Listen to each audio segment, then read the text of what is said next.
The story I'm going to tell today is quite brutal. I have to warn you that, but it's quite often the kind of thing that I talk about here on Utterly Unbelievable. But it's also very interesting. And when I came across this story, I was intrigued. It's partially a story about a storyteller. I had to ask myself, why would someone who was ostensibly trying to commit the perfect murder then go on to write down the details of his crime, or at least details very much resembling his crime, in a book and publish it? That strikes me as being quite a silly, even stupid thing to do. But nonetheless, I was intrigued to look into it further. Shall we take a look at the details?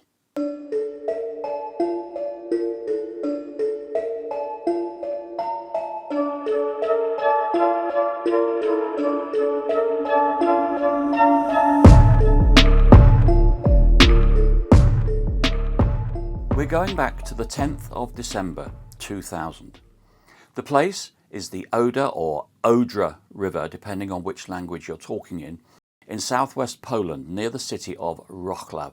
It was a crisp winter's day and 3 friends from the locality had decided to go fishing. They had a boat and they were working their way down the river to try and catch what they hoped would be several large fish. However, on this day they unfortunately found something they weren't expecting, and something which was quite horrific. As they moved along the river, they noticed something floating. It looked like a large, dark lump. As they drew closer, they found that this lump had hair. It looked like quite long hair. And as they drew even closer, it became obvious that it was a body floating in the river. They couldn't initially determine whether it was a male body or a female body. All they could see was it had long, dark hair. So they got to the bank and alerted the police, who were quite quickly on the scene. And the police used a boat to retrieve the body from the river. Now, as they took the body out of the river, several things became apparent. Firstly, the body was male, even though he had long, dark hair. Secondly, he was only partially clothed. He had some kind of shirt, sweatshirt, something like that, and he was wearing male underwear. But because the body was only partially clothed, another thing became apparent. The man was quite badly injured. They could see on the exposed skin what looked like knife wounds and bruises. The other thing, which was very strange and remarkably obvious, was that the man was bound, and he was bound in a particular way. Using rope, someone, presumably the person that had thrown them in the river, had put a noose around his neck, and his hands were also bound behind his back.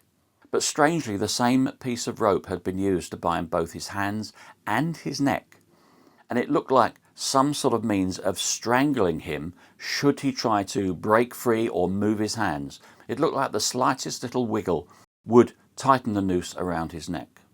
But unfortunately, the man was dead, and so he was taken off to the coroner's office for an autopsy. Now, at this stage, the man had no identification on him, so the autopsy went ahead. And a couple of interesting facts came out of this as well. Firstly, the man was found to have water in his lungs, which did suggest it was the possibility that he was alive when he was thrown in the river. Now, this means that he died possibly of drowning or of strangulation if he tried to break free of the bindings, or a combination of both. The other thing was that when his digestive system was examined, it was found to be completely empty. There was nothing in his stomach or any of his intestines. And the coroner would go on to say that this meant the man had had nothing to eat. He'd basically been starved for about 2 or 3 days prior to his death. So this seemed to have all the hallmarks of some form of torture. The man had been stabbed, the man had been badly beaten, and he'd been starved. And then he'd been bound and thrown in the river and left to die. What kind of sadistic person would do such a thing? Now, at this early stage, the police had no idea of identity or of motive. But the more they looked into the man's identity, they found that he resembled a man who had gone missing on the 13th of November that same year. And after further inquiries, the man was positively identified as that man who'd gone missing on the 13th of November. And his name was Dariusz Janiszewski. He was 35 years old. When his next of kin were contacted, he was found to be married, but his wife was too distraught to come in and make a formal identification. So the identification had to be made by Dariusz's mother. Now, it turned out that Dariusz was an entrepreneur in the city of Wrocław. He ran a small advertising agency. And as I mentioned earlier, he'd gone missing on the 13th of November the same year under very strange circumstances. Now, on that day, a series of phone calls had been made to his office. At the time, he wasn't in the office, so the calls were taken by his mother. And the man who made the calls was quite guarded and strange. He said that he wanted to speak to Dariusz only, and he wanted to speak to him alone. He said that he had a job for the advertising agency, which would involve printing of some sort of advertising material. Perhaps something as large even as an advertising billboard. But he wasn't very specific. He was very vague. Dariusz's mother, who took the calls, said that Dariusz wasn't in the office, but he was contactable by his cell phone, or mobile as we would call it these days. She gave the man Dariusz's cell phone number, and the man abruptly went. The only thing subsequently that Dariusz's mother could remember was that there seemed to be a lot of background noise in the phone calls that the man made. Later, Dariusz came back to the office and his mother told him about the man, and Dariusz said, yes, he's already contacted me. I've set up a meeting for later. And after doing a few bits and pieces to do with the business, Dariusz left the office, and a receptionist would say that she saw Dariusz going down the street and there was possibly a couple of men following him, but she couldn't be sure. The only thing we are sure of, and this is something found by the police later, was that Dariusz's car was left in the car park, so he was on foot. When Dariusz did not return that day, naturally his mother and his wife were getting very, very worried, and they made a number of phone calls to him which went unanswered, and regrettably that was the last time they ever saw him alive. The police looked into Dariusz's background to see if they could find someone who might have a motive to kill him. But they pretty much found nothing. He seemed to be a nice man. All of his friends spoke very highly of him. He played guitar in a local rock band. I think he even wrote his own music for the rock band. He had no debts. He didn't owe anyone any money who might murder him just out of retribution for not being paid. And the police were baffled as to the motive for his killing. The only thing they did find out was that Dariusz had had some marital difficulties with his wife. But there didn't seem to be a motive there either, and by all accounts from their friends, they seemed to be working at it and ironing things out. There was even talk of a possible adoption of a child. So things seemed to be on the up and up for Dariusz. And so the police investigation continued. One of the aspects of the investigation was that they looked into the phone calls that were made to Dariusz's office. They finally traced the phone that the calls were made from, and it would seem that it was a payphone near the office. And this might explain why there was so much background noise when Dariusz's mother took the calls. But they gained no evidence initially from the payphone, so they couldn't tell who had made the calls. So that lead went cold. The only thing that it did throw up was that a call was made from the payphone to Dariusz's cell phone shortly after the call to the office. So it would seem that after whoever had been given Dariusz's number had made contact straight away. And as Dariusz indicated to his mother, he'd made an appointment to speak to this person about the possible business opportunity for the agency. Now, although the investigation went on, it went colder and colder. And in mid-2001, the case was closed. Approximately 1.5 years later, a police investigator called Jacek Łobzlewski, I don't know if I pronounced that correct, but I've done my best, was looking into unsolved murder cases to see if he could throw any light on any of them. And one of these cases was the murder of Dariusz. As Łobzlewski looked further into the case, it seemed more and more curious, and it piqued his interest. In fact, he started to become a little bit obsessed with it. It was a strange case, and he felt he wanted to get to the bottom of it and not leave it unsolved. So he meticulously went back over the case files and he found much of the evidence that I've already related to you, like for example the receptionist at the office who saw Dariusz walking away from the office along the street, possibly being tailed by two men. But at that time she couldn't give any useful description of the men to police. The other thing on the file was stated by Dariusz's wife that he always carried a wallet which would have things like bank cards, credit cards, money, identification, all that kind of thing, and this had not been found on Dariusz's body. And nor had his mobile phone been found. It would seem that police frogmen were sent into the river to search for these items and any other evidence which might shed light on the murder. But after a meticulous search again, nothing was found. No wallet, no mobile phone. Nothing of any use. But nonetheless, Wróblewski felt that the phone might be a lead. Every phone, every mobile, has a unique serial number that goes with it. It's called an IMEI number. It's usually printed on a label inside the phone, inside the battery compartment, or the phone itself can tell you what the number is. If he could find that number, he might be able to get the mobile phone company to trace whether the phone was still in use, and if so, who was using it. And so he went to see Dariusz's wife. And luckily, in amongst Dariusz's paperwork and files, she managed to find a receipt for the mobile phone itself. And lo and behold, on the receipt, there was the IMEI number.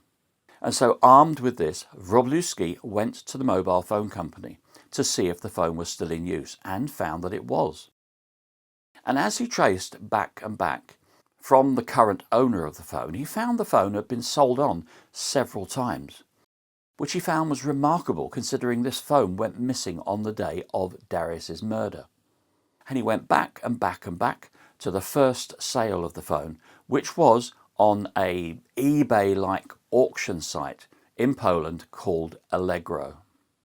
The phone had been sold on this site for around 244 Polish zloty, which is their currency, which equates to about £44. And it had been sold by someone with the username Krystian. As Wróblewski delved further, he found out that the account of Krystian belonged to a man called Krystian Bala, who also lived in the Wrocław area. And so this was the first concrete lead that Wróblewski had in the murder of Dariusz, and he was determined to follow it up. Because of the fact that Bala had possession of Dariusz's phone, Wróblewski found this very strange. Where had he got it from? Had he just found it inadvertently? Or indeed, was he the man that had met Dariusz on that day, and was he implicated in the murder? These were all questions that needed to be answered. But they could not interrogate Bala straight away, because he was in fact a bit of a traveller, and he'd been travelling in Asia since 2001. What he could do, however, was find out a bit of background about Krystian Bala. It seemed, on the face of it, he was quite an intelligent guy. He had an MA in philosophy, that's a Master of Arts in Philosophy, and he was in fact a published author. He had written a book called Amok, as in running amok. Now the police wanted to see if there was any connection between Bala and Dariusz. So they checked further into his background and found that he also had a blog where he'd published parts of his novel. And in the course of their investigations, the police spoke to people who had read this book, and indeed Wróblewski actually read the book himself. I've not read the book, but by all accounts from the evidence I've seen, it was described as creepy, sadistic, and, I regret to say, almost pornographic. But one of the things that was very interesting was that within this book there was a murder. And also the main protagonist of the book was described as a bored Polish intellectual who spent most of his time musing about philosophy and having quite a time with drink. He was drinking heavily and having lots of sex with lots of different women. And I mentioned in the book there was a murder. The main protagonist, who funnily enough was called Chris, murdered his lover, who was called Mary. But one of the significant facts was the modus operandi of the murder. Mary was stabbed, and she was also bound in a similar fashion to the bindings that they found on the body of Dariusz. Very strange, eh? Another curious fact was that Krys, in the book, then went on to sell the murder weapon, which was a large Japanese knife, on a Polish auction site. Curiouser and curiouser. Now, all of this is just circumstantial. The only connection they had at the time was the fact that Bala was in possession of Dariusz's cell phone. But as they looked further into Bala's background, more and more parallels to the main protagonist, Krys, in the book emerged. It would seem that Bala himself had a big drink problem, and previously a business that he'd been running had gone bankrupt. And because of his drinking and money problems, this had led to his marriage eventually splitting up. Now, this had been back in 1999, 2000, that sort of time. And eventually he split up from his wife, known as Stasia. But it would seem that it had been quite an acrimonious breakup. Bala had been particularly angry about it. He was very, very jealous. He constantly thought that his wife was cheating on him. But in fact, it was him that was doing all the cheating. He was constantly seeing other women behind her back and having sex with them on a regular basis. He just, it seemed, couldn't let the marriage go. And it's reported on one occasion he got massively drunk and massively angry and went and beat down the door at Stasia's accommodation, terrifying her. Eventually Stasia agreed to speak to the police once they contacted her. As police continued to question Stasia to see if they could find out if there was any motive to do with her that might lead to Dariusz's death, interesting information came out. Stasia said Bala had told her on one occasion that he was so jealous that he'd got a private detective involved to actually follow her and find out what she was doing. This despite the fact they'd already split up. And it would seem that Stasia on one particular occasion had had a meeting with another man. The exact details weren't apparent initially, but it would seem that she may have had a brief fling with one Dariusz Janiszewski. And all of a sudden, a possible motive was emerging, because she told police that the private detective may have seen her with Dariusz and reported back to Bala. Now, in September 2005, Krystian Bala came back to Poland after an extended stay abroad, and he was arrested by police and questioned extensively. By this stage, there was a lot of circumstantial evidence pointing to some connection between him and the murder of Dariusz. We have the mobile phone, which was quite obviously in his possession, and now we have a motive of quite possibly jealousy, because Dariusz had had a small fling with Bala's wife. There was even controversy around the way that Krystian Bala was arrested. He stated that he was almost kidnapped by several men who he didn't even know were police officers to begin with, and he was taken to a place for interrogation. He said that he was threatened. They said they were going to kill him if he didn't tell them what had happened, and eventually Wróblewski got involved and identified the fact that they were police officers and that he was under arrest for a suspicion of a connection with the murder of Dariusz. And as I said before, the evidence against him was circumstantial. The possession of the cell phone and the jealousy of a connection with Stasia, Bala's wife. But we also have this book, which was very, very strange. And police, particularly Wróblewski, when he read the book, seemed to think that the book itself was like a narrative of what he might have done in the crime with Dariusz, even though the main protagonist was called Krys and the person that was murdered in the book was a lady called Mary. There were parallels to how things happened. Stabbing, the way that Mary was bound, and the eventual sale of the knife on an auction site, just like the sale of the mobile phone. All a bit tenuous, but the police felt there was enough there to tie Krystian in with Dariusz's murder.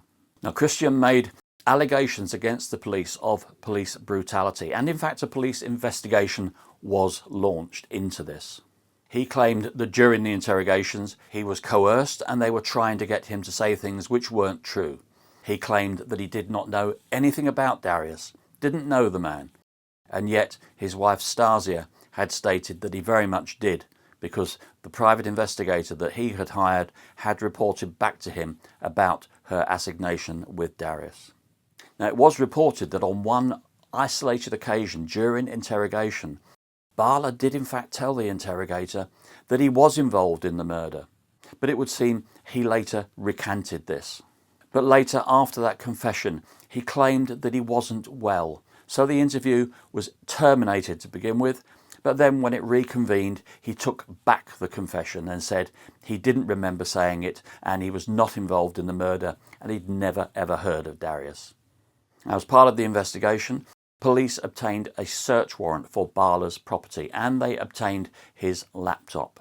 And it would seem that on the laptop there was evidence of a connection with Dariusz, so things were mounting up at this stage against Bala.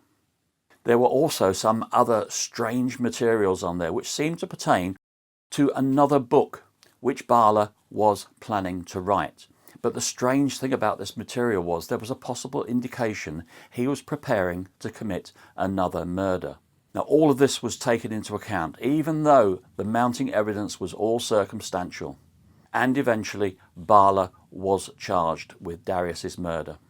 The case was eventually brought to trial on the 22nd of February 2007, and the prosecutors presented no less than 14 pieces of circumstantial evidence which connected Bala with the murder of Dariusz. The prosecutors alleged that Krystian Bala had planned the murder, his motive being complete and utter jealousy about his wife having an assignation with Dariusz. He may or may not have used unknown accomplices. They stated that he kidnapped Dariusz and held him and beat him and starved him. He also inflicted other injuries on him with a knife. And eventually he bound him and threw him in the river to die. Now, the case finally ended on the 5th of September 2007 when Krystian Bala was sentenced to 25 years in prison, having been found guilty by a jury of the murder of Dariusz. Now, Bala appealed his sentence, but later that year, on the 20th of December 2007, the court further remanded his case and said that the case against him was still valid, and he was resentenced to 25 years in prison. After this, the Court of Appeal upheld the second sentence against him, and so he went to prison to serve his 25-year sentence. Krystian Bala tried to take it further, but eventually the Supreme Court of Poland upheld the verdict against him, and by that stage he had exhausted all legal remedies to try and get his sentence thrown out. Now, overall, this case became one of the most public and spectacular in Polish legal history. And as I said to you right at the start of this video, I find it intriguing. I try to think of what was in the mind of Krystian Bala when he wrote the book. It seems to me, and I don't know whether it's out of some form of narcissism or arrogance, that he was trying to put down a record of what he might have done. Yes, the main protagonist went by a different name. The murder victim in the book went by a different name. Overall, there were very many similarities to what had gone on with Dariusz. And as I initially questioned, it seems to me that it was quite a silly or even stupid thing to do. But because it was the cell phone that initially led to him, the police officer, Wroblewski, did read his book, and this sparked off more and more questions in his mind. And it was the fact that this storyteller told his own story, the story of what he had done to Dariusz Janiszewski, that led to his downfall and his eventual incarceration. Now, Krystian Bala was interviewed in prison after his incarceration, and he continued to protest his innocence. He said that he was just trying to write a fictional book when he wrote Amok. And he said that he'd heard about the case of Dariusz earlier, before he wrote the book. And he based the circumstances and what went on in the book on the reports of that murder. He protested that the book was in no way an account of something he'd actually done himself. But no one was listening to him. He'd been sentenced twice to 25 years. It had gone through the Court of Appeal and it had gone to the Supreme Court of Poland. When he was interviewed by a reporter, he showed them a copy of the book and said that he could defend every single sentence in the book. He said that, yes, the book was brutal and vulgar and almost pornographic in places, but that was what art was. And overall, if we look at the attitude of Krystian Bala, the things he said, and the book that he produced, to me it paints a picture of an extremely narcissistic, arrogant man, perhaps even a sociopath. But I guess we'll never know the truth of it because he protests his innocence, but everyone in the legal system did not believe him. And so he will be serving 25 years in prison for the murder of Dariusz Janiszewski. And that left a wife without a husband and a mother without a son. A terrible, terrible tragedy just based on one man's misplaced jealousy. Our condolences go out to Dariusz's family and to his friends who lost a good friend that day when Krystian Bala did what he did. And on that note, I'll ask you to stay curious and stay safe. And I'll thank you for watching.